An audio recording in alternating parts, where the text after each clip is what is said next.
So आजपासून आपण जे आहे करंट बघणार आहे बघा.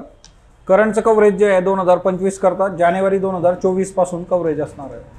कुठलीही प्रिलिम्स तुम्हाला क्रॅक करायची असेल तर नियर अबाउट जे आहे 1.5 इयर जे आहे म्हणजे 1.5 वर्ष परीक्षेच्या आधी तुम्ही बघितलं पाहिजे. आता याच्यामध्ये ज्यांना 2024 ची प्रिलिम्स द्यायची आहे की जी आता कधी होईल त्याच्याबद्दल साशंकता आहे समजा, किंवा ती आफ्टर विधानसभा जाते ऑक्टोबर फर्स्ट वीकमध्ये होते, डिपेंड्स. पण ही परीक्षा ऑलरेडी प्रपोज होती 2025 28 एप्रिलला होती, नंतर ती परत पुढं गेली. सो तो पेपर आणि त्या गोष्टी तिथं रेडी आहेत तुमच्या. सो त्या अनुषंगाने गोष्टी बदलतात. पण कुठलीही प्रिलिम्स म्हणजे राज्यसेवा 25 UPSC 25 कुठलीही मिनिमम 1.5 वर्षाचं करंट आपण करणं अपेक्षित असतं. मॅक्स चांगली गोष्ट आहे की 2 वर्षाचं करंट तुम्ही जर केलं तर हे बेस्ट आहे. कारण असे काही पेपर झालेले आहेत की ज्या पेपरमध्ये खूप आधीचे पण काही प्रश्न विचारले गेलेले आहेत. सो ते एक तुम्ही लक्षात घेणं गरजेचं असतं. ओके. सो आजपासून एव्हरी थर्सडे करंटचं सेशन असेल आणि एव्हरी फ्रायडे CBBचं सेशन असेल बघा. 1 hourचे सेशन्स असतील सुरुवातीच्या काळामध्ये. नंतर आपल्याला वाटलं तर आपण याला लेंथ त्याची वाढवू शकतो. CBBमध्ये काय असतं, आता या करंटमधून काही गोष्टी आपल्याला मिळतील की जे आपल्या सिलेबसशी डायरेक्टली कोरिलेट करतात. जसं फॉर एक्झाम्पल जानेवारी 2024 मध्ये फिनान्स कमिशनचे मेंबर्स वगैरे त्याची नियुक्ती झालेली आहे. मग फिनान्स कमिशन आपल्याला पॉलिटीमध्ये पण आहे, ते इकडे इकॉनॉमीचा पार्ट आपला. सो तो आस्पेक्ट जो आहे तो काय होतो की कोर सिलेबसमधला आस्पेक्ट जिथं प्रश्न विचारण्याचे चान्सेस जास्त आहे ते CBBमध्ये आपण बघतो बघा. सो CBB आणि करंट अशा 2 वेगवेगळ्या बॅचेस ज्या आहेत तर त्या ॲपवर अवेलेबल आहेत. जे इंटिग्रेटेडचे स्टुडंट आहेत यांना ह्या बॅचेस इन्क्लूड असतात रुटीनीच्यामध्ये, बरोबर. सो बेसिकली जे आहे आता आपण सुरुवात करणार जानेवारी 24 पासून.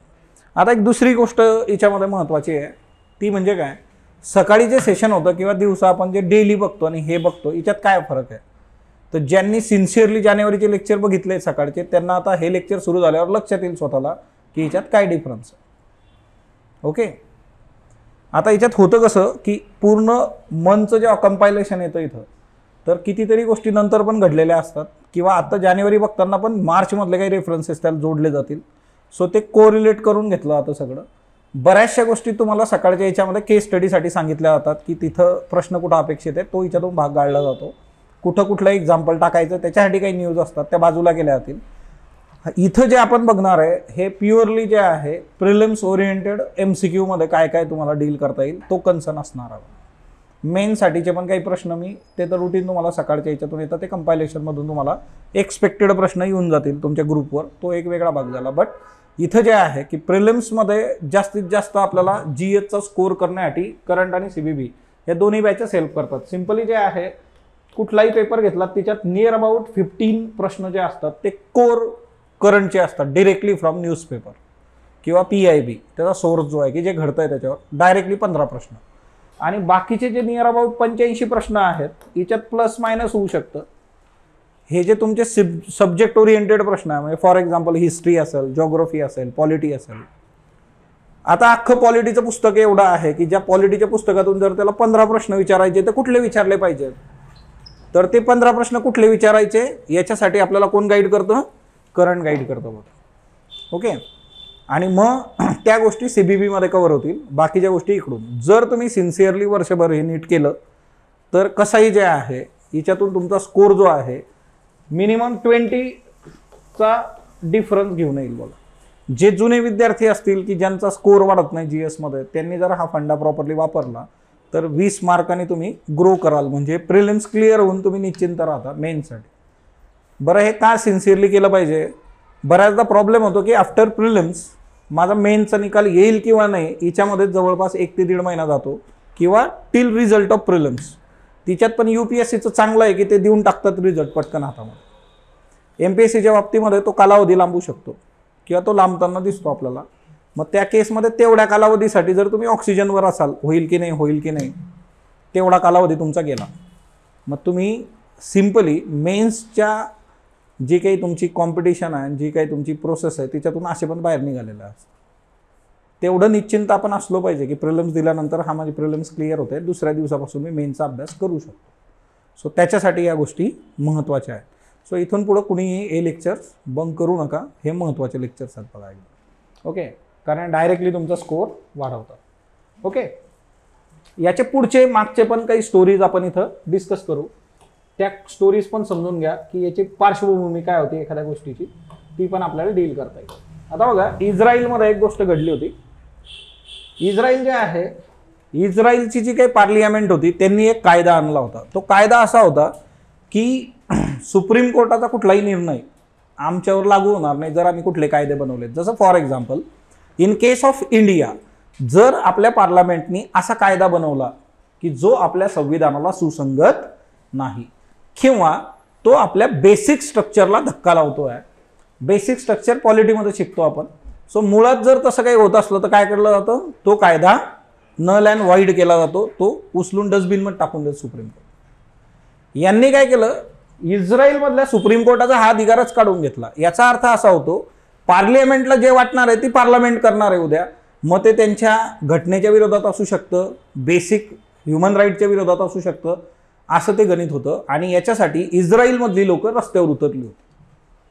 बेंजामिन नेतन्याहू जे आहेत सध्या इस्रायलचे सर्वेसर्वा, यांच्या विरोधात बराचसा रोष होता. आता याच्यामध्ये पण त्यांची पार्श्वभूमी जर बघितली आपण तर बेंजामिन नेतन्याहू यांच्यावर काही आरोप होते, म्हणजे लिटरली दारूच्या बाटल्यांपासून आरोप होते त्यांच्यावर. म्हणजे तसं आपल्याकडे असले आरोप होत नाहीत बघा, हा ना. प्रेमा खातर अशा छोट्या मोठ्या गोष्टी आपल्याकडे देऊन टाकल्यात, कोणी एवढं काही ग्रॅज्युअली हे घेत ना. तिथून आरोप होते या माणसावर. आपल्याकडे मोठे मोठे झोल सापडतात बघ. ओके, तिकडं तसं काय ना. बट उद्या जे आहे बेंजामिन नेतन्याहू यांना पण तो प्रॉब्लेम येणार होता. उद्या माझ्यावर अजून काही ॲक्शन घेतली जाऊ शकते, कोर्ट अगेन्स्ट जाऊ शकतं, अशा कितीतरी गोष्टी. म्हणजे कोर्ट आणि नेतन्याहू यांचा एक वेगळा संघर्ष आहे. आणि त्या याच्यातून यांनी हा कायदा पारित केला होता, जो कायदा नंतर इस्रायलच्या सर्वोच्च न्यायालयाने जे आहे रद्द करून टाकला होता. म्हणजे जे सर्वोच्च न्यायालयाचेच अधिकार त्यांनी घालवलेले होते ते सगळे त्यांनी परत रिटेन केले. आणि नंतर दुसरा याच्यामध्ये जो मुद्दा आहे की आता हे सगळे कशात अडकलेले आहेत, इकडं हमास बरोबरच्या याच्यामध्ये अडकलेले आहेत. सो अशी याची पार्श्वभूमी होती. तो कायदा आता रद्द आला. सो आता तिथं नॉर्मल सिच्युएशन. परत याच्या अगेन्स्ट पार्लमेंट तिथली काहीतरी कुरघोडी करू शकते, पण सध्या तशी परिस्थिती नाही आहे. कारण हमास आणि आज जर तुम्ही बघितलं तर वेस्ट बँकवर जे आहे यांनी अटॅक केलेला आहे. दुपारचं जर सेशन तुम्ही बघितलं असेल, आजपासून डेली सेशन सुरू झालेलं आहे. तिच्यामध्ये वेस्ट बँकचा पण प्रॉपर मॅप तुम्हाला तिथे दाखवलेला आहे. वेस्ट बँकमधल्या कुठल्या कुठल्या शहरांवर अटॅक केलेला आहे ते मॅपमध्ये दाखवलेलं आहे, जेणेकरून तुम्हाला त्या गोष्टी ज्या आहेत रोकेट करता आल्या पाहिजेत. तुम्हाला UPSCची ही टेंडन्सी आहे. आता बघा, करंट सर्वांसाठी सेम असतं, पण UPSC राज्यसेवा कंबाईन अशा याच्यामध्ये प्रश्न विचारण्याची टेंडन्सी बदलत जाते. मॅप ओरिएंटेड प्रश्न जास्त UPSC मध्ये विचारले जातात.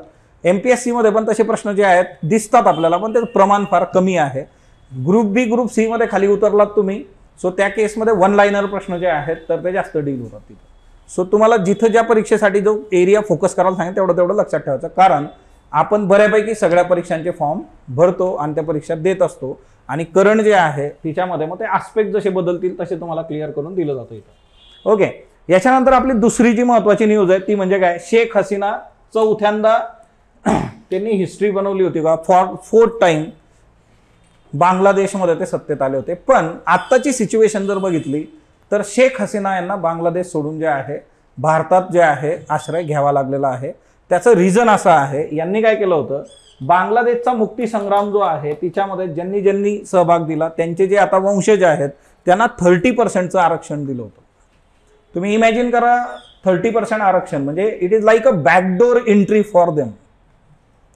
ब्युरोक्रेसी, नोकऱ्या. मग तिथला जो यूथ होता तो यूथ रस्त्यावर उतरला, आमचं काय. मग तिच्यामध्ये परत हिच्यामध्ये चेंजेस झाले, हे प्रमाण कमी करण्यात आलं, पण तोपर्यंत अजून बरेचसे फॅक्टर्स तिच्यामध्ये इन झालेले होते. त्याच्याबद्दल आपण एखाद्या दिवशी सविस्तर बघू सगळ्या गोष्टी.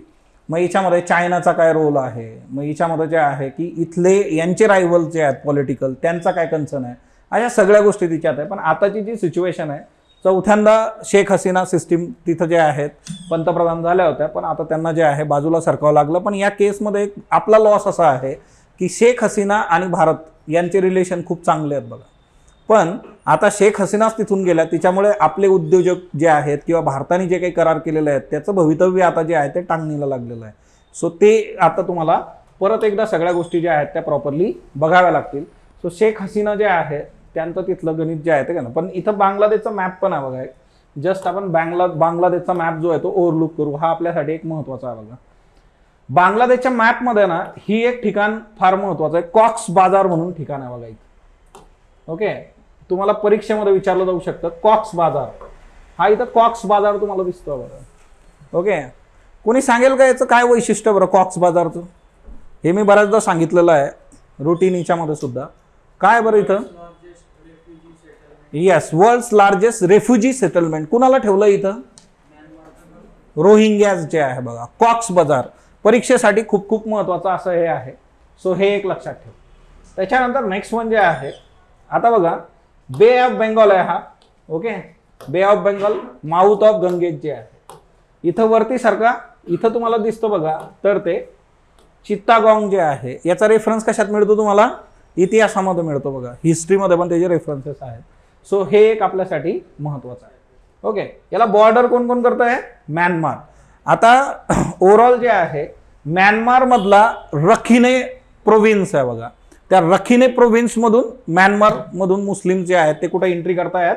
ते बांगलादेशमध्ये एंट्री करतायत. हा म्यानमार आणि बांगलादेश जो आहे तो बॉर्डर करतोय बघा. हा वरती कोण आहे? इंडिया आहे बघा. ओके, सो ही वरती चिकन नेक आणि तिथून जे आहे हा असा मध्ये बांगलादेश आहे बघा. ओके, चिकन नेक का म्हणतो त्याला? हे काय आहे? चिकन नेक आहे बघा. ओके, कोंबडीची मान मुरगळली तर काय होईल? त्याच्यासाठी काही जास्त एनर्जी लागत नाही. याच्यासाठी खूप जास्त चांगलं लक्ष ठेवणं गरजेचं आहे. आणि जे काही इलिगल मायग्रंट्स आहेत त्यांची संख्या इकडे नॉर्थ ईस्टमध्ये बरीच वाढत चाललेली आहे. मग बांगलादेशमधून असतील, भूटानमधून असतील, नेपाळमधून असतील, है ना. अर्धा नेपाळ तर हा इकडेच आहे बघा. सो ओव्हरऑल जे आहे तुम्ही जर हे रेफरन्सेस बघितलं तर इथून एंट्री होणं आणि त्यांनी इथं सेटल होणं हे आपल्यासाठी प्रॉब्लेमॅटिक आहे, है ना. सो ह्या गोष्टींचं पण आपल्याला भान ठेवावं लागतं. आता ही फिजिकल जिओग्राफी पण तुम्हाला चांगली करावी लागते बघा. ब्रह्मपुत्रा, है ना. ब्रह्मपुत्राची एंट्री इकडं झाली. मग इकडं काय नाव आहे बरं तिला? ब्रह्मपुत्राच आहे का? हा, जमुना. आणि गंगा जी आहे ती जाते का बांगलादेशमध्ये? ओके, सो मॅपिंगवर पण आपण सेपरेट सेशन्स घेऊ काही. त्याच्यातून गोष्टी तुम्हाला अजून चांगल्या क्लिअर होतील. आता बघा, आपले जे डिफेन्स मिनिस्टर आहेत राजनाथ सिंग हे कुठं गेले होते? ब्रिटनमध्ये गेले होते. ब्रिटनमध्ये आपण त्यांच्याबरोबर डिफेन्स संबंधीच्या काही चर्चा केल्या की येत्या काळात भारत आणि ब्रिटन जे आहे डिफेन्समध्ये काय गोष्टी करू शकतो. सो ओव्हरऑल जे आहे आता एक कन्सेप्ट सगळ्यात पहिले आपण इथं क्लिअर करून घेऊ. ही कायमस्वरूपी तुमच्या डोक्यात फिट पाहिजे बघा. ओके, ग्रेट ब्रिटन काय आहे, युनायटेड किंगडम काय आहे आणि ब्रिटिश आयलँड्स काय आहे बघा. आता सिंपली काय आहे ना की ग्रेट ब्रिटन म्हणजे कोण कोण येतं याच्यामध्ये? स्कॉटलँड, इंग्लंड आणि वेल्स. ओके, आपण फार रुटीन याच्यामध्ये हा शब्द वापरतो बघा, ग्रेट ब्रिटन, किंवा सिंपली आपण असा शब्द वापरतो UK असा शब्द वापरतो. पण याच्यामध्ये काय काय आहे ते जरा प्रॉपरली बघितलं पाहिजे. आता बघा, ग्रेट ब्रिटन मध्ये काय काय येतं? स्कॉटलँड येतं, इंग्लंड येतं आणि वेल्स येतं बघा. इंग्लंड ब्रिटन हे एकच आहे का? नाही. Great Britain, Scotland, England, Wales. United Kingdom मध्ये काय आहे? स्कॉटलँड, इंग्लंड, वेल्स म्हणजे Great Britain plus Northern Ireland जो आहे बघा. Okay, clear. UK काय आहे? स्कॉटलँड, इंग्लंड, वेल्स प्लस हा इथला बघा नॉर्दर्न आयलँड जो आहे तो हिच्यामध्ये येतो. आणि जो आहे ब्रिटिश आयस जे आहे बघा त्याच्यामध्ये Scotland, England, Wales, Northern Ireland आणि हा खालचा जो आहे तो आयर्लंड जो आहे. सो हिच्यामध्ये कन्फ्युजन होतं बऱ्याचदा. इंग्लंड म्हणजेच ब्रिटन का? तर नाही. ग्रेट ब्रिटनमध्ये Scotland plus England plus Wales या तीन गोष्टींचा समावेश. UK मध्ये प्लस नॉर्दर्न आयलँड येतो याच्यामध्ये आणि तिच्यामधून तो UK बनतो बघा. सो ह्या गोष्टी ज्या आहेत तर त्या प्रॉपरली तुम्ही बघितल्या पाहिजेत. आता हे जे बेसिक कन्सेप्ट्स आहेत हे एकदा जर तुम्ही बघितले तर हे तेव्हा क्लिअर असले पाहिजेत. नंतर रिव्हिजनचं याला काम ठेवू नका बघा. ओके, सो ती एक बेसिक गोष्ट याच्यामध्ये लक्षात ठेवा. आता इथं आपण जे आहे गांधीजी आहेत बघा इथं. ओके, गांधीजींच्या पुतळ्याला जे आहे त्यांनी अभिवादन केलेलं आहे. गांधीजी सकाळी शिकलोय आपण PSIR ऑप्शनलमध्ये जे आहेत. ओके, गांधीजींची overall thought process and philosophy and all that. मूळ मुद्दा असा आहे, मी तिथेही सांगितलं होतं की गांधीजी तुम्हाला सगळ्या दूर म्हणजे गांधीजी का महत्वाचे आहेत ना, तुम्हाला बघा वेगवेगळ्या देशांमध्ये जे आहे गांधीजींना तो रिस्पेक्ट किंवा त्यांना तो ॲक्सेप्टन्स आहे. मग असं मास लीडर भारतातून दुसरं कोणी आहे का, म्हणून ते जास्तीचं महत्त्व वाढत जातं. सो ती एक महत्त्वाची बाब लक्षात ठेवा. आणि मॅपमध्ये इकडं टिपिकल मॅप जो आहे बघा, ओके, युनायटेड किंगडम बरोबर, हे सगळंचं सगळं प्लस हा इथला नॉर्थर्न आयलँड जो आहे, स्कॉटलँड, इंग्लंड आणि वेल्स बरोबर. आता इथं एक गोष्ट लक्षात घ्या की हे कम्प्लिटली कशात आहे, याला आजूबाजूने कम्प्लिटली वॉटर बॉडीज आहेत बघा, नॉर्थ सी, अटलांटिक ओशन आणि इंग्लिश चॅनल. सो तुम्हाला हे पण विचारलं जाऊ शकतं की युकेला जे आहे कोण बॉर्डर करतं, ओके, इकडं कोण आहे, अटलांटिक ओशन आहे, इथं नॉर्थ सी आहे, इथं इंग्लिश चॅनल आहे बघा, ओके. सो कुठलीही कंट्री जी न्यूजमध्ये येते त्या कंट्रीचे बॉर्डर्स क्लिअर पाहिजेत की त्याला बॉर्डर कोण करतं, कुठले कुठले देश त्याला बॉर्डर करतात, तिथं वॉटर बॉडीज कुठल्या आहेत, काय आहेत, कम्प्लिटली लँडलॉक आहे का, लँडलॉक ज्याला कुठेही वॉटर बॉडी जे आहे बॉर्डर करणार नाहीत, ओके. अशा गोष्टी तुम्हाला बघणं गरजेचं असतं, कारण MCQ मध्ये हे कन्सर्न तिथं असतात, ते विचारलं जातं, ओके. आता हे दुसरं एक प्रकरण जे आहे बघा, भारत आणि मालदीव्स जे आहे. भारताने 15 मार्च 2024 पर्यंत सैन्य जे आहे तर ते आमच्या मालदीव्स मधून बाहेर काढा, हे आपल्याला कोणी सांगितलं, गौर से देखो, हा ना. ही जी व्यक्ती आहे बघा, कोण आहेत बरं, हे मोहम्मद मुइज्जू. ह्या माणसाने भारताच्या विरोधी जे आहे प्रचार करून जे आहे तिथं सत्ता स्थापन केली बघा. भारताच्या विरोधात यांनी प्रचार केला होता, यांची पॉलिटिकल पार्टी आणि प्लस यांची जी ॲली होती त्यांनी जे आहे भारताच्या विरोधात जे आहे प्रचार केला, भारताच्या विरोधात प्रचार करून हे सत्तेत आले. तिथं हिच्यामध्ये 2 पार्टीज होत्या, PPM progressive party of Maldives आणि दुसरी एक होती पीपल्स नॅशनल काँग्रेस. भारताच्या विरोधात यांनी जे केलं की भारताचा इथं प्रेझन्स आहे, भारताचा डॉमिनन्स आहे इथं वगैरे वगैरे अशा गोष्टी डील केल्या आणि तिच्यातून जे आहे सत्तेत ही लोक आली. आता मूळ मुद्दा असा आहे की भारताने मालदीव्सला वेळोवेळी मदत केलेली आहे आणि तिच्यातली एक गोष्ट जी आहे की मालदीव्सची जी काही रोजीरोटी आज चालते तिच्यामध्ये टुरिझमचा सगळ्यात मोठा रोल आहे. In 2023 largest number of tourist जे आहेत तर ते इंडियामधून मालदीव्समध्ये गेलेलं आहे. सगळ्यात जास्त टुरिस्ट आपण पाठवलेत तिथं किंवा आपली जनता मालदीव्समध्ये गेली होती. मग त्यांना आता मोदीजींनी सांगितलं की लक्षद्वीप पण आहे इथं, ओके. मग आता हे जे होतं सगळं की मालदीव्स आणि इंडियाचे रिलेशन जे गडबडलेत सगळे. बरं आपलं सैन्य म्हणजे काय, मालदीव्समध्ये आपण असे लाखोनी हजारोनी सैन्य उभे केलंय तसं नाही आहे. यांना ज्या काही इक्विपमेंट्स आपण दिलेले आहेत, हेलिकॉप्टर असेल अजून काही असेल, ते ऑपरेट करायला आपली लोक आहेत तिथं. म्हणजे यांना जे खेळणं दिलेलं आहे त्याला चाबी कुठून भरायची आणि कसं फिरवायचं ते माहीत नाही, म्हणून आपली लोक तिथं आहे. बरं हे म्हटलं की त्यांना बाहेर काढा, पण त्यांची संख्या बोटावर मोजण्या इतकी आहे, ठीक आहे. मग आता हे सगळं चालू होतं. मग भारताने काय केलं, इथे भारताचा जो स्टँड होता, आपले जे पंतप्रधान आहे हे कुठं गेलेत, लक्षद्वीपच्या भेटीवर गेले, ओके. लक्षद्वीपच्या भेटीवर गेले आणि आपण सांगितलं की एक tourist destination, focus on Lakshadweep. मधल्या काळात तो डॉली चायवाला तो तिकडे गेलता मालदीव्सला, तेव्हा त्याच्यावर बरीच टीका झाली, कारण डॉली चायवाला एकदम फेमस न्यूजमध्ये आला होता बघा. का, बिल गेट्स यांना चहा पाजली त्यांनी, ओके. आणि मग अख्ख्या जगात त्याला जमजमवाले सगळेच फिरवायला लागले. मग हा मालदीव्समध्ये पण गेला होता, मग तेव्हा त्याच्यावर टीका झाली की हा मालदीव्समध्ये गेलेला आहे, ओके. मोदीजी लक्षद्वीपमध्ये गेले. आता याच्यामध्ये एक डिफरन्स आहे, इतकं सोपं नाही आहे हे की सगळे जे टुरिझम मालदीव्सनी डेव्हलप केलेलं आहे ते आजच्या डेटमध्ये लक्षद्वीपमध्ये डेव्हलप झालेलं नाही, हे तेवढंच खरं आहे. जी हॉस्पिटॅलिटी ते देतात ती मालदीव्समध्ये तुम्हाला मिळणं आजच्या डेटमध्ये तेवढंसं जे आहे तर ते नाही आहे, पण येत्या काळामध्ये तुम्हाला ते डेव्हलप करता येऊ शकतं. त्याच्यासाठी तुम्हाला प्रयत्न करावे लागतील, त्याच्याकरता इन्व्हेस्टमेंट जे आहे ती मोठ्या प्रमाणावर लागणार आहे बघा. असं साधं सरळ सिंपल गणित आहे, ओके. म्हणजे याच्यात टाळ्या वाजवण्यासारखं काही नाही लगेच की चला आता लक्षद्वीपमध्ये गर्दीच गर्दी होईल आणि चिरडून 4 लोक मेलेत समुद्रात, हा ना, एवढी गर्दी झाली, असं काय होत नाही. पण आपण एक पोटेन्शियल दाखवून दिलं की इंडियामधलं ते पोटेन्शियल आहे. मग आता इथं सरळ सरळ मालदीवच्या इकॉनॉमीवर आपण घाव घातला, सगळ्यात पहिली गोष्ट. दुसरी गोष्ट, याच्या पलीकडे जाऊन मालदीवच्या इकॉनॉमीच्या बाबतीमध्ये दुसरा आस्पेक्ट आपण बघितला, तो म्हणजे काय की मालदीवला भारताने कर्ज दिलंय बरंच. मग आता मोहम्मद मुइज्जू ऐकतच नाही म्हटल्यानंतर आपण मुइज्जू यांना आठवण करून दिली की जरा 2 फायली उघडा आणि बघा की आम्ही तुम्हाला किती पैसे दिलेले आहेत आणि ते पैसे परत पाहिजे आम्हाला आमचे. मग मुइज्जू म्हटलं की नाही नाही आपण तर मित्र आहे, असं कुठं, मी काय म्हटलं नाही काय नाही असं तसं, आपले रिलेशन आपण चांगले ठेवूयात वगैरे वगैरे, तुम्ही चहा प्यायला या. मी तुमच्याकडे येतो तुम्ही नाही आलात तरी, म्हणून पंतप्रधानांच्या शपथविधीच्या वेळेस मोहित जो तिथं टोमॅटो सूप प्यायला आले होते. ओके. गणित कसं बघा, आपण लगेच अटॅक करतोय का मालदीवचं हे नाही, आपण त्याला सांगितलं शिस्तीत, बघ बाबा आता इथं तुम्हाला फोटो 3 लोकांचे दिसतात बघा. आता हा जो प्राणी आहे इथं कोण आहे? Xi Jinping. आता यांनी जे उड्या मारलेल्या आहेत ह्या कुणाच्या जीवावर मारल्या? शी जिनपिंगच्या जीवावर मारल्या, चायनाच्या जीवावर. ओके. हे जे छोटे प्लेयर्स असतात हे सहज असं जी काही गडबड करत नाही मला, त्याला काहीतरी सपोर्ट लागतो काहीतरी. ओके.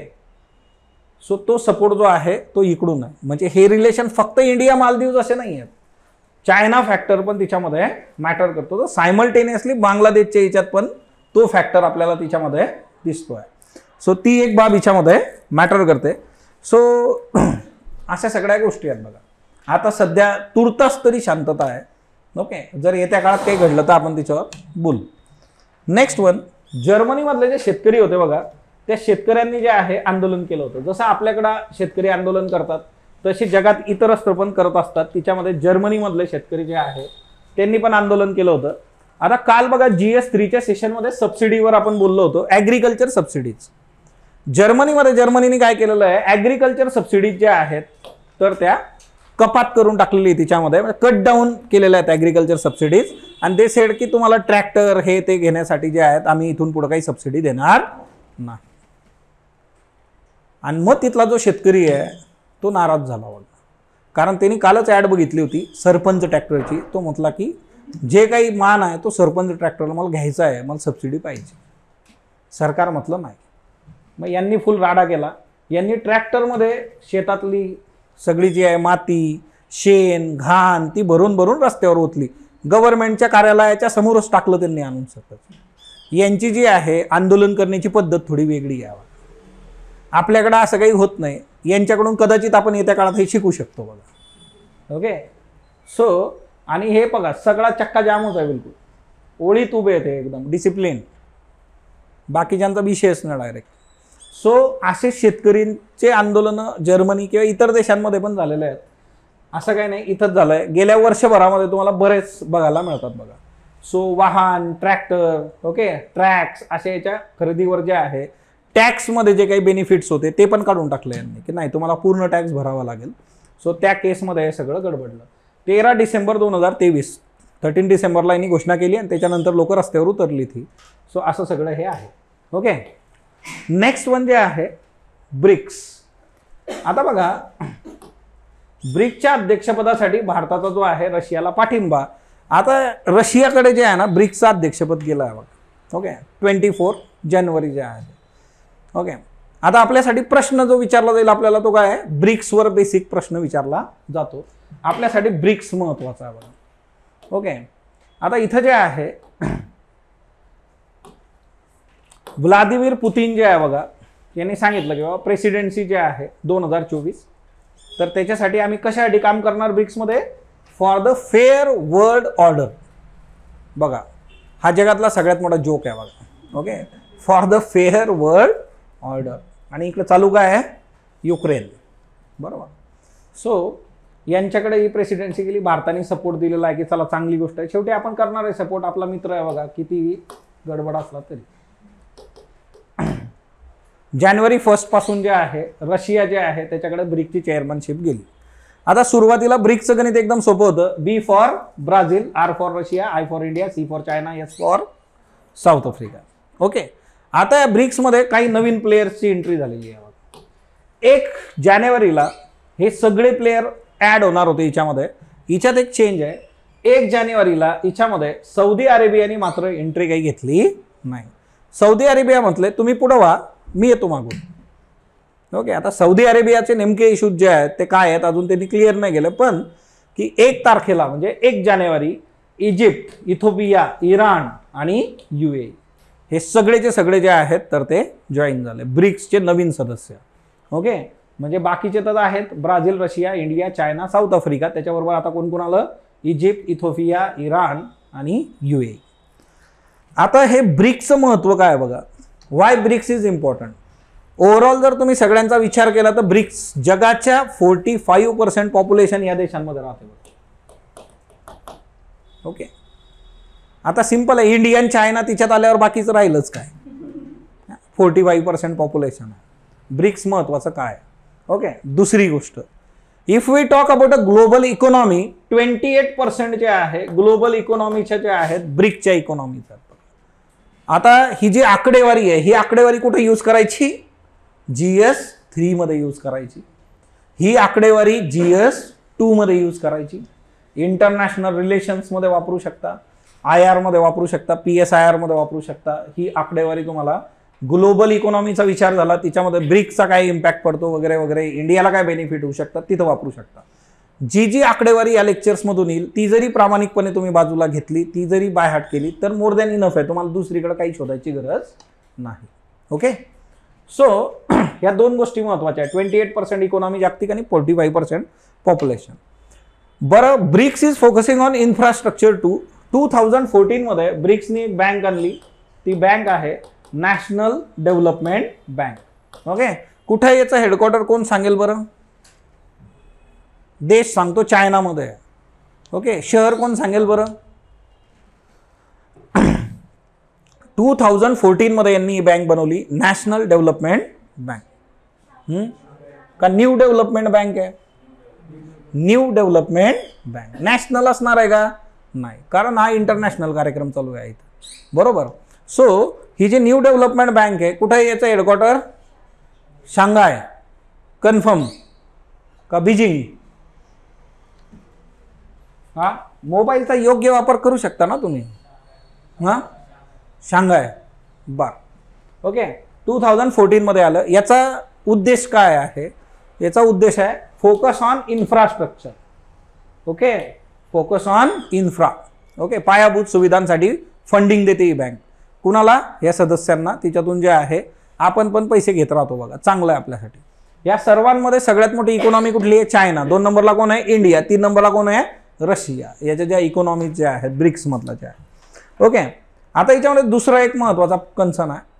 आता हे जे नवीन प्लेयर्स याच्यात ऍड झाले, फक्त याच्यात सौदी अरेबियाची वाट पाहतोय. सौदी अरेबिया पण जर येऊन गेला तर जागतिक क्रूड ऑइलचं प्रोडक्शन जे राहील यांचं जे आहे ते नियर अबाउट 44% असेल. वर्ल्ड क्रूड ऑइल जे आहे. ओके, म्हणजे उद्या तेलाचे दर पाडायचे, वरती न्यायचे, काय करायचं, याच्यामध्ये ब्रिक्सचा जो से असेल तो मोठा असणार आहे. का? कारण याच्यामध्ये इराणची एंट्री होते, UAE ची एंट्री, ऑलरेडी इराण UAE आलेलं आहे. बाकीचे देश, रशिया तिच्यामध्ये प्रोडक्शन करतो मोठ्या प्रमाणावर. आता सध्या युक्रेन आणि रशियाच्या चक्करमध्ये आपल्याला काय भेटलं? स्वस्तात तेल भेटतं बघा. मग ते युक्रेनवाले म्हणत होते आपल्याला की आमच्यामुळे फायदा होतोय, तर बोला आमच्यासाठी. अरे तुमच्यासाठी बोललं तर हा फायदा होईल का आम्हाला? बेसिक. ओके, पण आपण जाऊन आलो आता. ओके, त्यांना बरं वाटतंय आता, हा ना, मोदीजी येऊन गेलेले आहेत, काहीतरी होईल. आता होईल, काही होत नसतं. वी आर विथ रशिया, असं क्लिअर आहे आपलं. भारत तटस्थ आहे का? हा ना, आपल्या एक्सटर्नल जे अफेअर मिनिस्टर्स त्यांनी क्लिअर करून दिलं, इंडिया इज नॉट न्यूट्रल. हे स्टेटमेंट आहे 3 दिवसापूर्वी. सो पण तो एक मुद्दा याच्यामध्ये लक्षात ठेवा बघा. वर्ल्ड क्रूड ऑइलचा पण याच्यामध्ये मेजर कन्सर्न आहे तो. फक्त अजून सौदी अरेबिया आल्यानंतर, हा, सौदी अरेबियाची एंट्री झाली तर हे 44% वर जाईल. कारण तो एक मेजर याच्यामधला जो आहे. Iran, UAE, Saudi Arabia, Russia already produce करतो बघा. ओके, सो ते एक लक्षात ठेवा. सो हे ब्रिक्स आहे. ब्रिक्स बद्दलचे बेसिक्स क्लिअर ठेवा बघा. ओके, नेक्स्ट म्हणजे आहे, आता याच्यामध्ये ह्या पण गोष्टी आहेत की ब्रिक्स मध्ये जे आहे पुतीनने काय सांगितलेलं, what is motto? Strengthening multilateralism for the equitable global development and security. Okay, सुरक्षेबद्दल बोलतायत ते. ओके, सो यांनी हे सांगितलेलं. आता हा सिनारिओ जो आहे, याच्यानंतर पुढचा जो मुद्दा येतो. आता बघा, जेवढ्या काही इन्स्टिट्यूट येत जातील इथं, तुमचं काम आहे की तुम्ही ब्रिक्सची वेबसाईट स्वतः बघितली पाहिजे. ब्रिक्सचा रेफरन्स इथे येऊन गेला. ओके, आता रुटीन याच्यामध्ये पण इंटरनॅशनल इन्स्टिट्यूट इन डेप्थ आपण बघू, पण बेसिक आहे की इथं जस्ट रेफरन्स होता. CBP मध्ये ते एकदम इन डेप्थ जातं.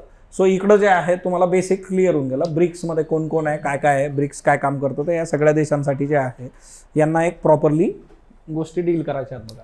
Global development, security. Next one जे आहे इराण. जे आहे त्यांनी पाकिस्तानमध्ये एअर स्ट्राईक केली होती बघा. आता हे काय आहे ना, बलुचिस्तान न्यूजमध्ये होतं बघा आता. ओके, बलुचिस्तान जे आहे, बलुचिस्तानमध्ये आपला पण इंटरेस्ट आहे बघा. ओके, कारण बलुचिस्तान कुणाला अपोज करतं, पाकिस्तानमधली जी गव्हर्नमेंट आहे त्याला अपोज करतं बलुचिस्तान जे आहे. ओके, सो आता बलुचिस्तान जे आहे त्यांनी एअर स्ट्राईक जे आहे बलुचिस्तानमध्ये केली होती बघा. हे कशासाठी केली होती, टेररिस्ट ऑर्गनायझेशनवर अटॅक होता हा. जैश अल अदल नावाची टेररिस्ट ऑर्गनायझेशन आहे, त्याच्यासाठी यांनी केलं होतं बघा. ओके, आता ह्या बऱ्याचशा टेररिस्ट ऑर्गनायझेशन न्यूजमध्ये असतात.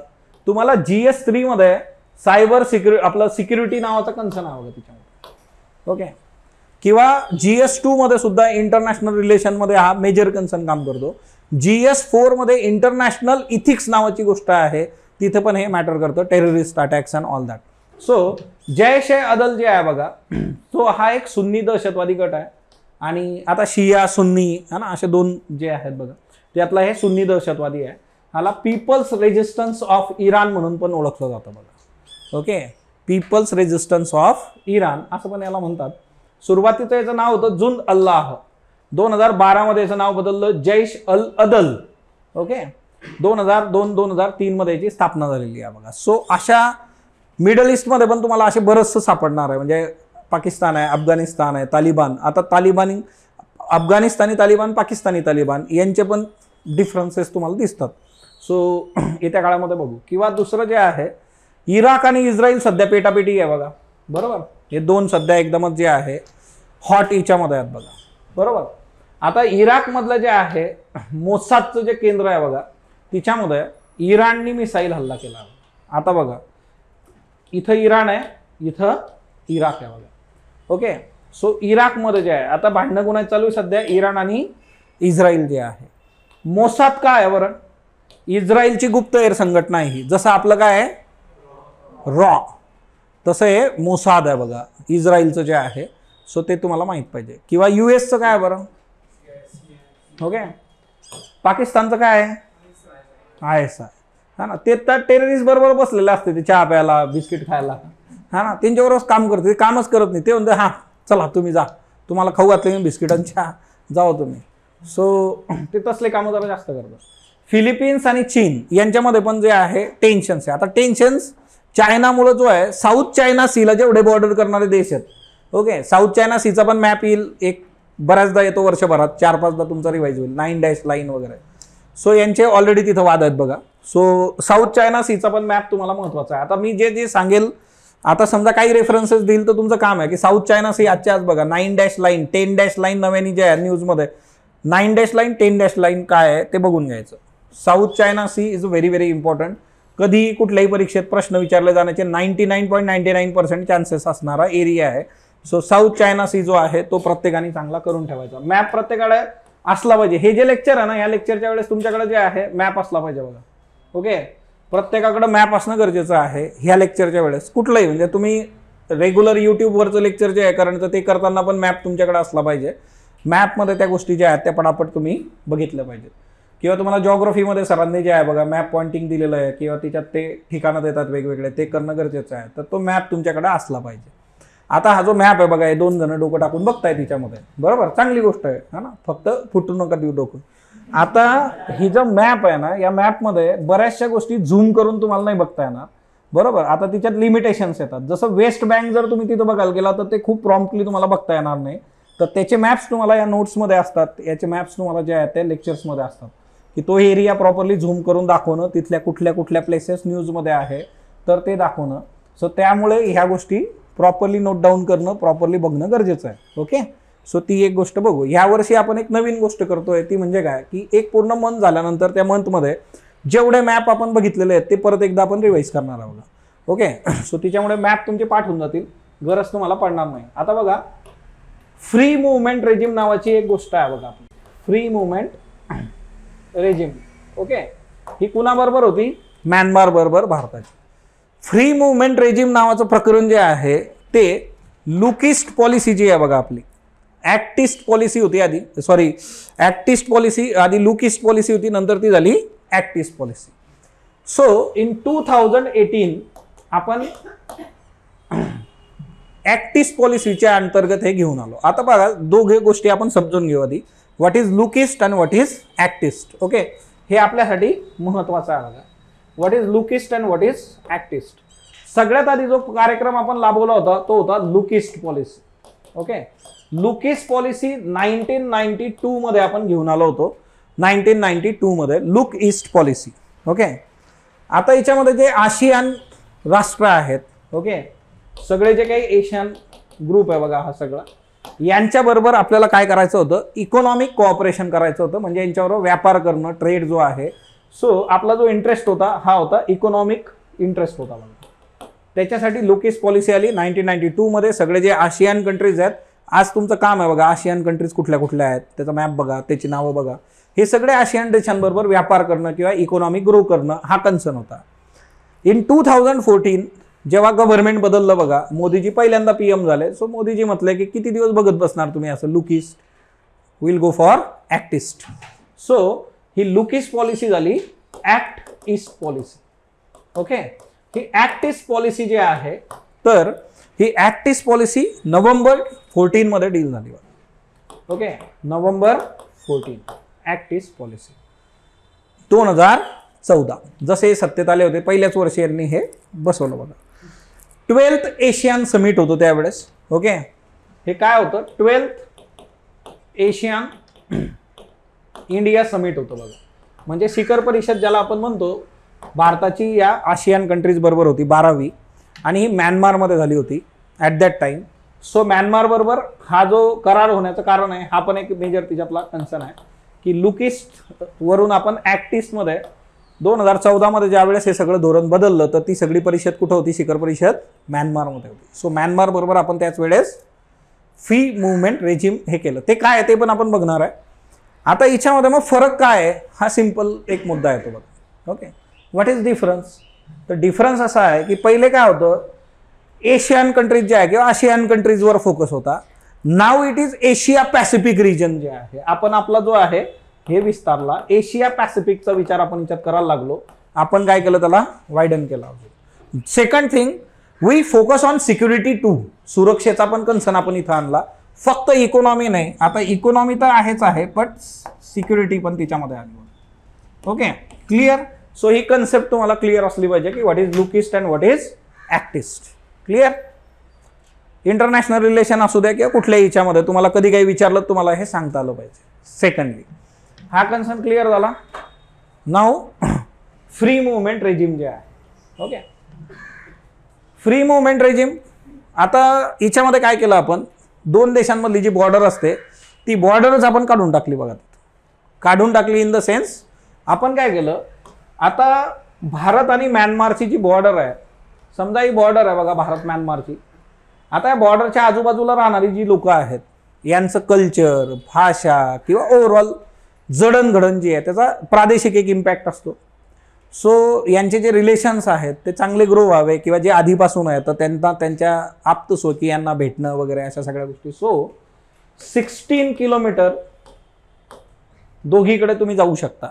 म्यानमारमधली व्यक्ती भारतात 16 किलोमीटरपर्यंत जाऊ शकते. तिकडची व्यक्ती भारतामध्ये 16 किलोमीटर आतपर्यंत येऊ शकते. त्याला पासपोर्टची गरज नाही. मग कसं येणार, उठून जायचं का डायरेक्टली, नाही.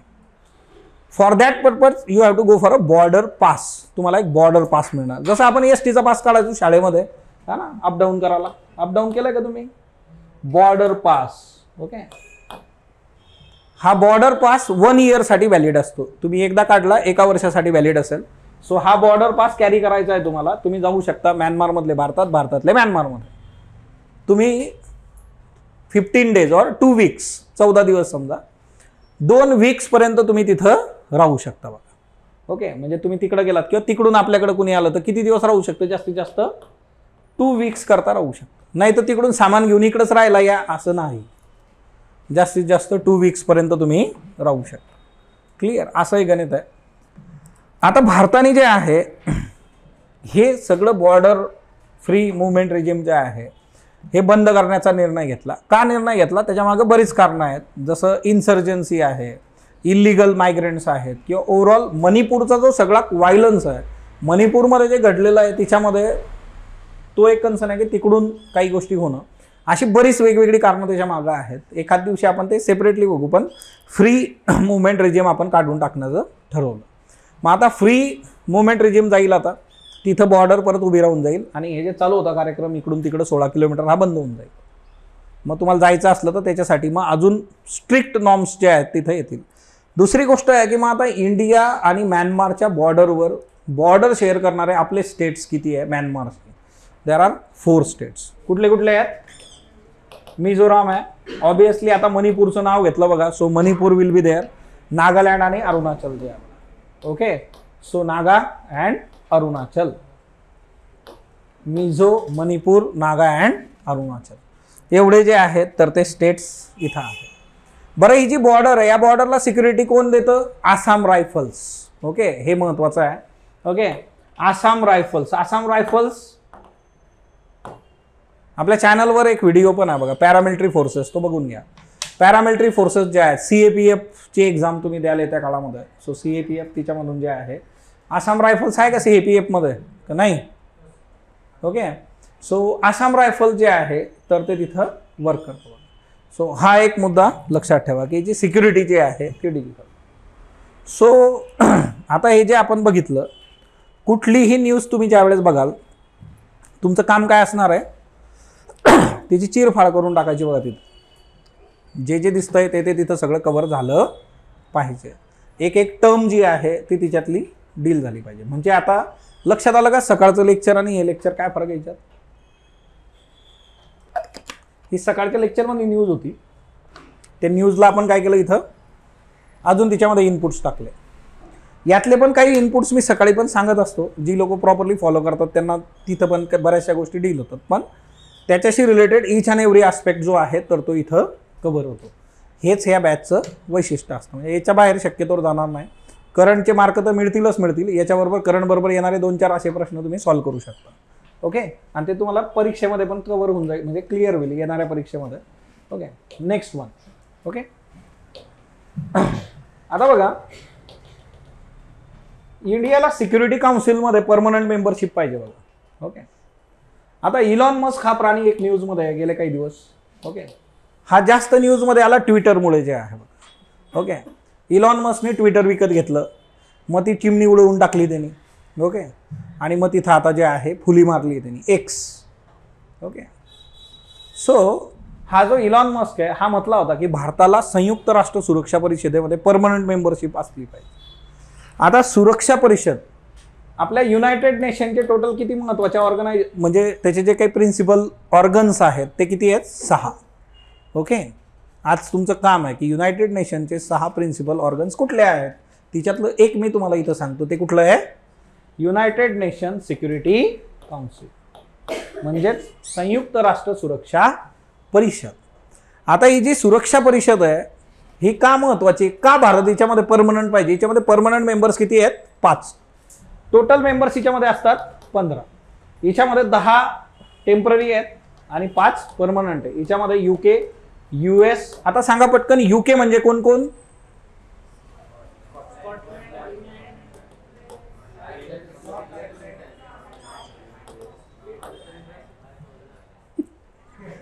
आता बघितलं होतं ना थोड्या वेळापूर्वी. हां, अशी गंमत आहे ती, हा ना, जो ब्रेन स्टॉर्मिंग करायचं बघा की हां आत्ता बघितलं होतं UK मध्ये काय काय येतं, पाठच झालं पाहिजे.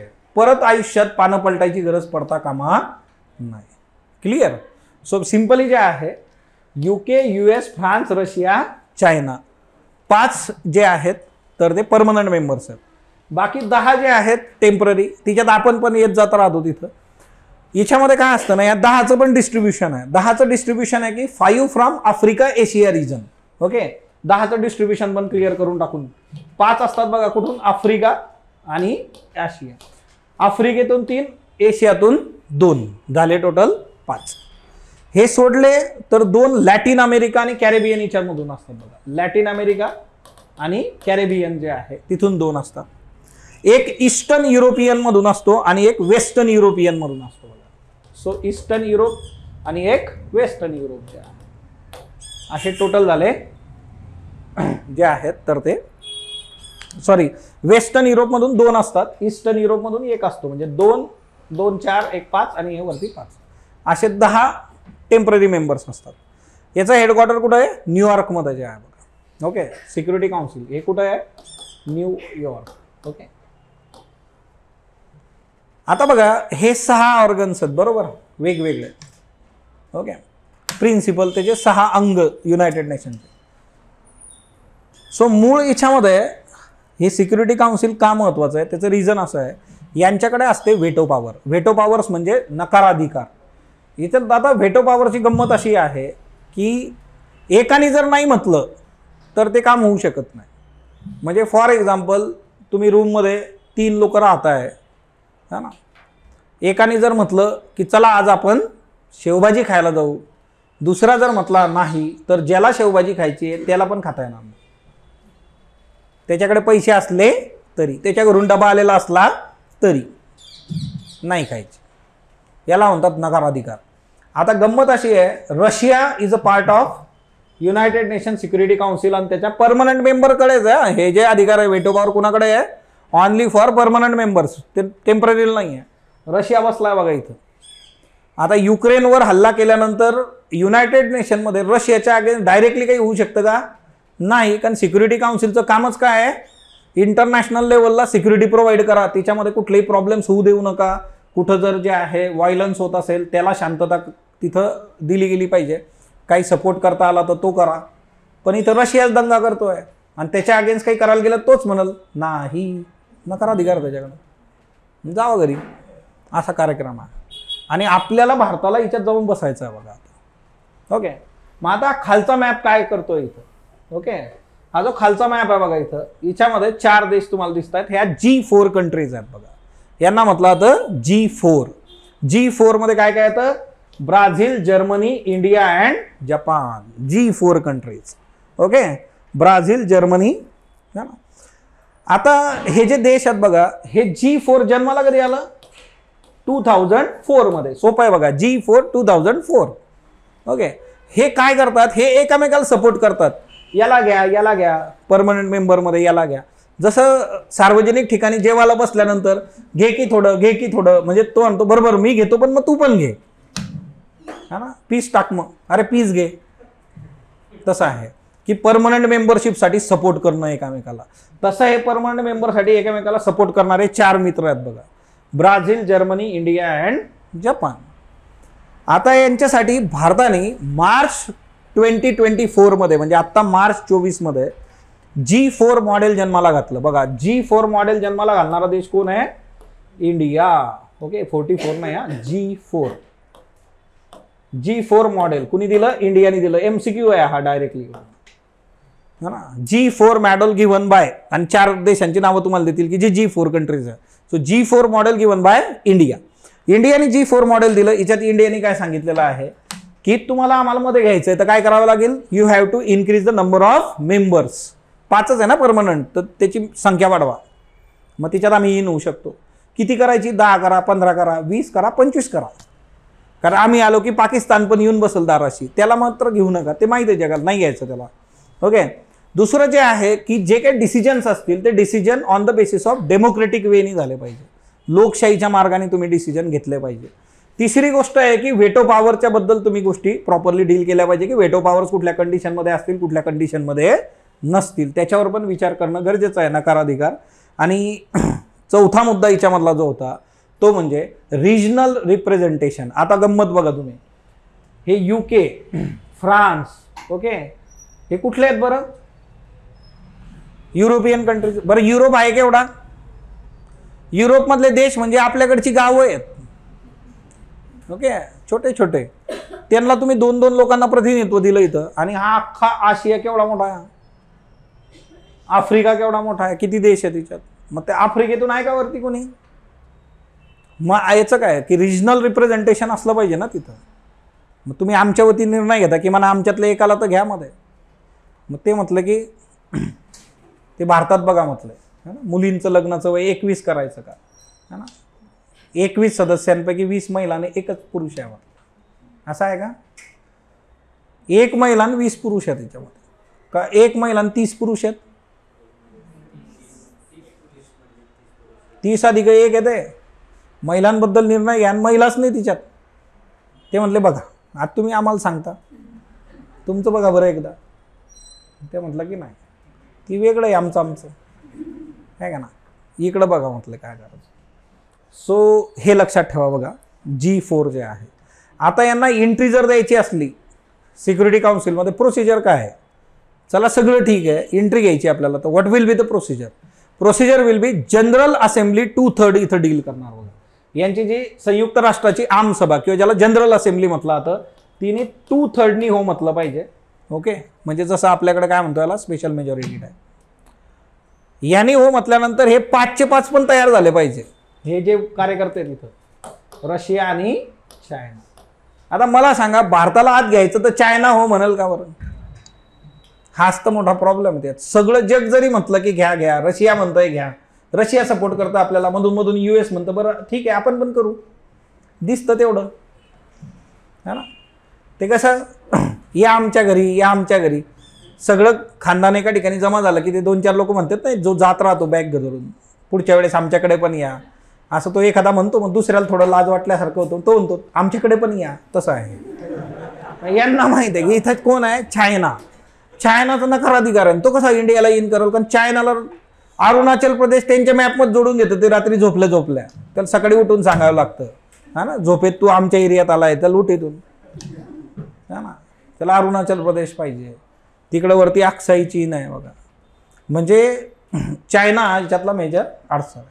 म्हणजे हे सगळं चालू राहतं, पण तिच्यातून तुमच्या हाताला काही विशेष गोष्टी लागतीलच असं होणार नाही. ओके, सो ही एक गोष्ट लक्षात ठेवा. क्लिअर? चला, त्याच्यानंतर जे आहे, आता बघा, जेवढे कन्सेप्ट आपण समजत जातो, शिकत जातोय, ते आजच्या आज परत रिवाईज झाले पाहिजेत. परत म्हणजे नुसतं लेक्चर झालं सोडून दिलं असं करू नका. ज्या गोष्टी पाठ करायच्या त्या पाठच, G4 पाठच झालं पाहिजे. हे एवढे मेंबर्स आहेत तर ते पाठच पाहिजेत. म्हणजे जे पाठ पाहिजे ते पाठच पाहिजे, त्याला काही लॉजिक वगैरे नाही आहे बघा. फुनसुक वांगडू हा पिक्चरमध्येच ओके, परीक्षेच्या बाबतीत प्रॉब्लेमॅटिक ठरू शकतो हा प्रिलिम्सला, कारण ते फॅक्ट्स ओरिएंटेड. सो एक तर त्या कॅनडामध्ये जास्त विद्यार्थी कुठून जातात? भारतातून जातात. बरं, आपले भारतीय विद्यार्थी पण कसे आहेत? हुशार आहेत. ते कॅनडात विद्यार्थी बनून जातात, तिथे जाऊन टॅक्सी वगैरे चालवतात बघा.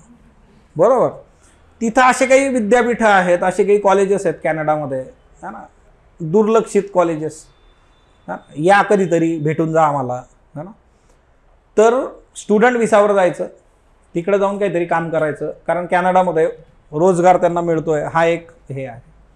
बरं, असं केलं जातंय त्याचं रिझन आहे की आपल्याकडे जर चांगले रोजगार आपण दिले तर मग असं जायची गरज नाही. किंवा ते आता बघा, युक्रेन याच्यामध्ये युद्धामध्ये रशियाने आपले कार्यकर्ते बंदूक घेऊन उभे गेले तिथं. नुसते आपलेच नाही, बाकीचे पण जमा करून दिले त्यांनी. आपली लोक तिथं का गेलीत बरं? त्यांना सांगितलं की चांगला पगार मिळेल, हे मिळेल, ते मिळेल वगैरे वगैरे. मग चांगली संधी आहे, इकडं काहीच नाही, मग ते तिकडं गेले. सो ती डिग्निटी जी आहे लाईफमध्ये, डिग्निटी असली पाहिजे. मग त्याच्याकरता इकॉनॉमिक्स जे आहे ते लाईफचं चांगलं असलं पाहिजे, हा तिच्यातला एक बेसिक कन्सर्न आहे आणि ती गोष्ट हिच्यामध्ये मॅटर करते. आता सिंपली जे आहे, कॅनडामध्ये पण मुलं त्याच्यासाठी जातात. बरं, याच्यात दुसरे कार्यकर्ते लग्नावाले पण आहेत बघा. ओके, याच्यामध्ये लग्नाचा पण कार्यक्रम आहे बघा. ओके, नवीन इमिग्रेशन कायदा आला, सौभाग्यकांक्षिणींचे स्वप्नभंग, ची सौका असतं ना पत्रिकेवर टाकलेलं. ओके, आता याच्यामध्ये काय आहे ना, कॅनडामध्ये स्थायिक होण्यासाठी तरुण तरुणी जे आहे परीक्षेत उत्तीर्ण होतात. आता ही IELTS ची परीक्षा असते आणि त्याच्याबरोबर जोडीदाराबरोबर जाऊन ते कॅनडामध्ये सेटल होतात. म्हणजे तो पण एक मुद्दा याच्यामध्ये आहे. पण मग आता काय झालं की यांनी संख्याच कमी करून टाकली. बरं, यांनी अचानक असा निर्णय का घेतला?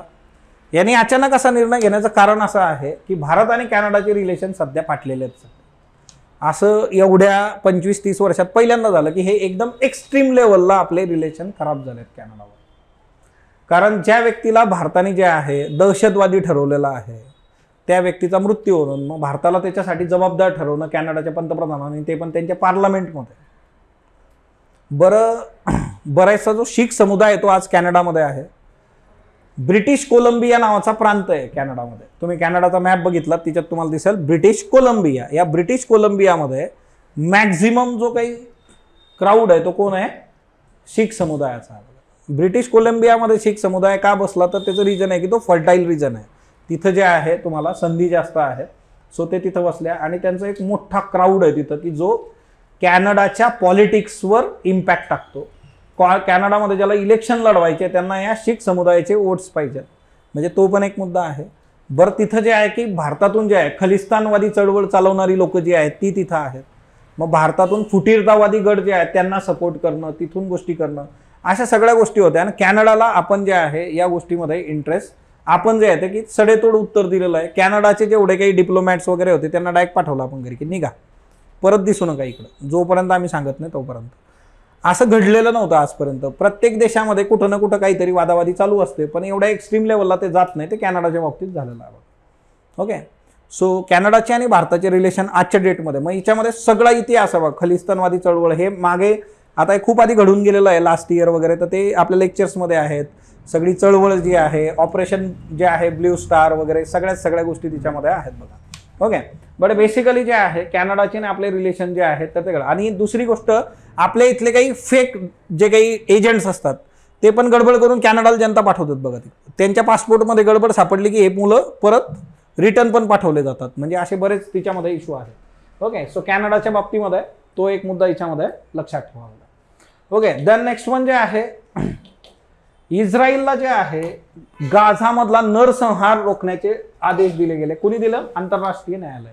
नरसंहार म्हणजे जिनोसाइड म्हणतात त्याला इंग्लिशमध्ये जे आहे. Okay, genocide. ओके, हे बघा इकडे बोर्ड पण आहे, no genocide, no ethnic cleansing anywhere, justice for the Palestinians. आता हे जे आंतरराष्ट्रीय न्यायालय आहे याला वर्ल्ड कोर्ट असं पण म्हटलं जातं, और इंटरनॅशनल कोर्ट ऑफ जस्टिस असं पण म्हटलं जातं. Okay, international court of justice हे कुठं आहे तर हे हेगला आहे बघा, नेदरलँडला याचं हे आहे, हेग नेदरलँड. युनायटेड नेशनचे जे 6 ऑर्गन्स आहेत बघा, तिच्यातला हा एक प्रिन्सिपल ऑर्गन मधला हा असा ऑर्गन आहे की जो आउटसाइड न्यूयॉर्क आहे. ओके, हे याचं वैशिष्ट्य, म्हणजे हा एक MCQ असा पण बनतो इथं. ओके, युनायटेड नेशनचे जे 6 प्रिन्सिपल ऑर्गन्स आहेत तिच्यातला हा एकमेव असा आहे की जो आउटसाइड न्यूयॉर्क आहे. तो कुठं आहे? हेग नेदरलँडमध्ये आहे. आता हे जे इंटरनॅशनल कोर्ट ऑफ जस्टिस आहे बघा, याची स्थापना झाली होती जून 1945 मध्ये. याचं काम सुरू झालं एप्रिल 1946 मध्ये. ओके, सो एकंदर जे आहे याचं जे हेडक्वार्टर हेगमध्ये आहे त्या हेडक्वार्टरचं नाव आहे पीस पॅलेस. नाव पण आहे बघा, शांतता, पीस पॅलेस. हेडक्वार्टर जे आहे ते आहे पीस पॅलेस. ओके, नेदरलँडमध्ये हेगला आहे. आता युनायटेड नेशनच्या चार्टर ऑफ युनायटेड नेशननुसार याची स्थापना झाली होती. याचं काम असतं की उद्या जर काही इश्यूज असले तर ते सॉर्ट आउट करायचे जागतिक स्तरावरचे. याचं हिअरिंग ऑलवेज पब्लिक असतं बघा. याचं जे हिअरिंग आहे ते कसं असणार आहे? Always public. ओके, म्हणजे असं प्रायव्हेट वगैरे असं काही नसतं, सगळं जग ऐकेल असं असतं. याचं सगळ्यात महत्त्वाचं कन्सर्न आहे बघा. आता हे MCQ मध्ये असे प्रश्न विचारले जातात की तिथं ते काय करतील. बरं, हा प्रश्न UPSC साठी जेवढा महत्त्वाचा आहे तेवढाच MPSC साठी महत्त्वाचा आहे, कारण MPSCने ऑलरेडी एकदा प्रिलिम्समध्ये विचारलेलं आहे राज्यसेवेला. याच्यामध्ये टोटल 15 जजेस असतात जे 9 इयर्ससाठी असतात. भारतामधून एक जज तिकडे गेले होते तेव्हा हा प्रश्न आला होता. टोटल 15 न्यायाधीश आणि फॉर 9 इयर्स, 9 वर्षांसाठी ते असतात. बरोबर. सो तुम्हाला जर तिकडे जायचं असलं तर जज बना आणि जा. त्यांनी घेतलं तर कंडिशन आपला. ओके, सो यांच्या ऑफिशियल लँग्वेज 2 आहे, फ्रेंच आणि इंग्लिश. 2 भाषा यांच्या ऑफिशियल आहे. फ्रेंच आणि इंग्लिशमधूनच हे काम होतं. आता याचे जे निर्णय असतात यांनी सांगितलं बघा तिथं, गाझामधला नरसंहार रोखा आंतरराष्ट्रीय न्यायालय. हे बाइंडिंग असणार आहे का इस्रायलवर? जानेवारीत हे आलं. इस्रायल आत्ता त्यांनी वेस्ट बँकवर काल हल्ला केला आहे. आता याच्यामध्ये 2 प्रकारच्या गोष्टी असतात. काही केसेस जे असतात बघा, कॉन्टेन्शियस केसेस जे असतात की जिच्यामध्ये बाइंडिंग असतं, जसं मेरिटाईम बॉर्डरीज आहे, म्हणजे समुद्रातल्या बॉर्डर्स, जमिनीच्या बॉर्डर्स वगैरे, तर हे बाइंडिंग असतं. पण तिच्यामध्ये पण जे दिग्गज आहेत, डॉमिनन्स ठेवणारे देश, ते जात पण नाही येत. मग या बॉर्डर्स वगैरे ते अशा पण डिफाईन होणं ते फार कठीण आहे. आणि बाकीच्या केसेसमध्ये नॉन बाइंडिंग प्रकारचं असतं. म्हणजे याच्यातून खूप चांगले जे काही रिझल्ट्स आहेत हे मिळालेले आहेत आजवर, असं कुठं दिसत नाही. ओके, हा याच्यातला एक मेजर कन्सर्न आहे. त्याच्यानंतर नेक्स्ट म्हणजे आहे 2030 पर्यंत आपण एक टार्गेट ठेवलं आहे. ओके, फ्रान्समध्ये 2030 पर्यंत 30,000 भारतीय विद्यार्थी नेणार आहे आपण. ओके, 2030 पर्यंत फ्रान्सच्या विद्यापीठामध्ये 30,000 विद्यार्थ्यांचं लक्ष. आता हे असे जे प्रश्न असतात हे ग्रुप बी ग्रुप सी ला डायरेक्ट वन लाईनर आहे हा. ओके, आणि राज्यसेवेमध्ये पण असे वन लाईनर बरेच विचारले. तुम्ही मागच्या वर्षीचा पेपर बघून घ्या. म्हणजे तुम्हाला असं नाही की ते फक्त ग्रुप बी ग्रुप सी, राज्यसेवेत पण असे वन लाईनर भरपूर. तर कुठल्या देशासाठी आपण 2030 पर्यंत 30,000 विद्यार्थी विद्यापीठात ॲडमिशनचं टार्गेट ठेवलं आहे, तर तो देश आहे फ्रान्स. बरं का, तर फ्रान्सचं ना आपलं एकदम गट्टी जमली आहे सध्या जोरात, हा ना. एक घास माझा एक घास तुझा असे रिलेशन आहे सध्या फ्रान्स बरोबर आपले. तिकडं आपण जो बायडन यांना बोलवलं होतं बघा प्रजासत्ताक दिनाला, ते अचानक म्हटले माझं पोट दुखतंय म्हटले. मग फ्रान्स हक्काची व्यक्ती आपली इमॅन्युअल मॅक्रॉन यांना आपण फोन लावला. इमॅन्युअल मॅक्रॉन म्हटले फोन करायची गरज नाही. ते नाही म्हटले, मी बॅग भरतच होतो, मी निघालोच. ते आले बघा असे रिलेशन आपले. आणि म्हणजे मे 2020 चायनाने जेव्हा बॉर्डर इश्यू सुरू केला सगळा लद्दाख आणि सगळाच गोंधळ घातला, त्यावेळेस इमॅन्युअल मॅक्रॉन ही पहिली व्यक्ती होती ज्यांनी म्हटलं होतं की जर उद्या युद्ध झालं तर भारताच्या वतीने जे आहे पहिलं सैन्य आमचं जाईल म्हटलं फ्रान्स. एवढे आपले रिलेशन त्यांच्याबरोबर स्ट्रॉंग आहे आजच्या डेटमध्ये. सो हक्काची व्यक्ती आहे, आपण फोन केलं ते आले. सो ते पण आपण बघू. सो हा एक मुद्दा याच्यामध्ये लक्षात ठेवा. Okay, next one. आता बघा इथं आलंय एडनची खाडी जी आहे बघा. Okay, gulf of Aden. याच्यामध्ये काय झालेलं आहे, शिपवर हल्ला झाला. आता जे काही शिप असतात तिच्यावर अटॅक वगैरे करणं जे आहे, ज्याला मराठीत समुद्री चाचे म्हणतात, ज्याला आपण पायरेट्स म्हणतो बघा, हा ना. पिक्चर वगैरे बघितले असतील ना तुम्ही, पायरेट्स ऑफ कॅरेबियन जे आहे, हा ना. खरंच असतात का ते? असतात ते, हा ना. आणि ते जहाज पकडतात बघा. तिच्यावर मधल्या काळात एक वेब सिरीज येऊन गेलेली आहे बघा, बघितलंय का तुम्ही? एक वेब सिरीज आलेली आहे बघा, भारताशी संबंधित एक जहाज आणि मग ते, हा ना, समुद्री चाचे पकडतात त्याला पायरेट्स, आणि मग ती देवाणघेवाण वगैरे वगैरे असं एक आत्ता एक वेब सिरीज आली आहे. म्हणजे झाले काही दिवस. आता अशा ज्या वेळेस गोष्टी घडतात ना, तर प्रश्न विचारण्याचे चान्सेस कुठं आहेत आपल्याला? आपल्याला मॅपमध्ये माहीत पाहिजे की गल्फ ऑफ एडन कुठं आहे बघा. हा इथं अरेबियन पेनिन्सुला जो आहे इथं गल्फ ऑफ एडन आहे. ओके, हा इकडं काय आहे, मेडिटेरियन सी आहे. हा काय आहे, सिनाई पेनिन्सुला आहे बघा. हे काय इथं सुएझ कॅनल आहे. हे काय आहे, रेड सी आहे. ओके, हे इकडं आहे गल्फ ऑफ एडन. बरोबर. म्हणजे मॅपमध्ये तुम्हाला या गोष्टी क्लिअर असल्या पाहिजे की कुठे हे घडलेलं आहे. ते आपल्याला हे नाही विचारणार की किती चोर आले होते, हा ना, 40 होते का 39 होते, त्यांच्या डोक्यावर तेल थंड टाकलं होतं का गरम टाकलं होतं. मुद्दा एकदम क्लिअर आहे. न्यूजमध्ये काय आहे, गल्फ ऑफ एडन. तर मग मॅपमध्ये गल्फ ऑफ एडन तुम्हाला माहीत पाहिजे की हा रिजन जहाजांसाठी प्रॉब्लेमॅटिक ठरतोय. इथं चोरीमारी होते, तर त्याच्याकरता इथून पुढे तुम्ही तुमचं जहाज इकडे घेऊन जायचं नाही, आणि घेऊन गेलात तर त्याच्यासाठी सिक्युरिटी पाहिजे. असं सिम्पल आहे. ओके, सो हा याच्यामध्ये मुद्दा आहे. आता बघा हा एक सगळ्यांना विचार करायला लावणारा एक कन्सर्न होता. मधल्या काळामध्ये एक रोबोट होता, त्यांनी आत्महत्या केली अशी एक न्यूज आली होती बघा. ब्रिटनमध्ये एक घटना घडलेली आहे की मेटावर्सवर अल्पवयीन मुलीच्या डिजिटल अवतारावर सामूहिक लैंगिक हल्ला जो आहे तो करण्यात आला. आत्ता सध्याची परिस्थिती जी आहे त्या परिस्थितीमध्ये जे आहे की भारत महिलांसाठी सुरक्षित देश आहे का, याच्यावर चर्चा करणारे काही लोक तुम्हाला दिसत आहेत बघा. मुळात ज्या काही घटना तुम्हाला आजूबाजूला घडताना दिसत आहेत अशा घटना रेग्युलर घडत असतात. त्याचं रिपोर्टिंग आता मोठ्या प्रमाणावर होतं आहे, कारण कोलकातामध्ये जी घटना घडलेली आहे त्याचे पडसाद अख्ख्या भारतात काय जगात पडलेले तुम्हाला दिसत आहेत. आणि त्याच्यानंतर मग बऱ्याचशा गोष्टी ज्या आहेत त्या अजून समोर आल्यात. सो रुटीन याच्यामध्ये तुम्ही आकडेवारी बघितली गव्हर्नमेंटच्याच वेबसाईटवरची, तर तुम्हाला दिसतं की दिवसाला आपल्या इथं किती सेक्शुअल एक्सप्लॉयटेशनच्या केसेस होत आहेत, तिच्यातल्या रिपोर्ट होणाऱ्या तुमच्या समोर असतात. ऑन रेकॉर्ड जेवढ्या असतील तेवढ्या.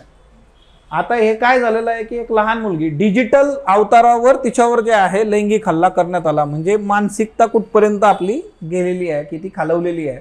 आणि फक्त हे भारत नाही आहे, ब्रिटनमधली घटना आहे ही. घटना आभासी जगामध्ये सेक्शुअल एक्सप्लॉयटेशन करण्याचा प्रयत्न करणं ब्रिटनमध्ये घडतं आहे. ओके, सो विमेन सिक्युरिटीचा जो काय कन्सर्न आहे सगळा तो अख्ख्या जगासाठी आहे.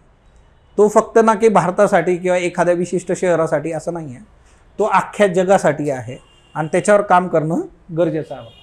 ओके, सो इथं आपण थांबणार आहोत. नेक्स्ट सेशनमध्ये इतर गोष्टी ज्या आहेत त्या कंटिन्यू. ओके.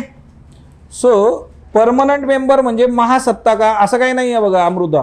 ओके. एक गोष्ट लक्षात घ्या की ते जे परमनंट मेंबर्स आहे युनायटेड नेशनचे ते म्हणजे महासत्ता आहेत असं काही नाही आहे.